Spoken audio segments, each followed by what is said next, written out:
اهلا بيكم. دلوقتي هنعمل كروك مدام بتوست ريتش بيك.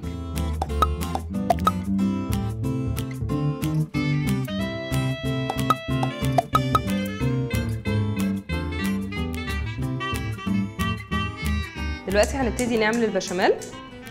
دايما مقدار الزبده قد مقدار الدقيق. اول بس ما الزبده تسيح هنحط الدقيق ونقلب نقلب نقلب نقلب نقلب نقلب عشان الدقيق ما يكلكعش في الزبده. اللبن هنحطه حبه حبه ونقلب حبه ونقلب.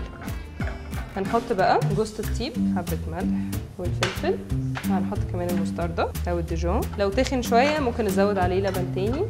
في نفس الوقت بقى هعمل البيضتين وهعمل التوست كمان.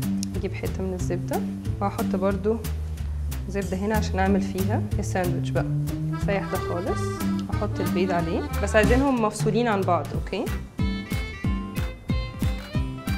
انا عملتهم مفصولين عشان انا عايزه احط بيضه على كل توست. هنا انا حطيت الزبده، هحط بقى التوست يتشوح عليه. لسه البشاميل تشوح. هقلب بقى خلاص التوست بالشكل ده. احط التركي، احط شريحتين على كل واحد. وبعدين هحط الجبنه. دي جبنه ايمنتال، انا بس عايزه الجبنه تسيح. احط البشاميل.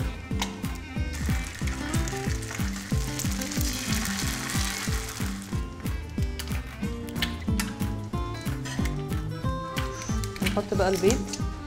اكله حلوه جدا، هزينها حبه ورق بصل.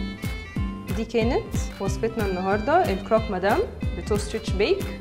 جربوها ومون ابيتي.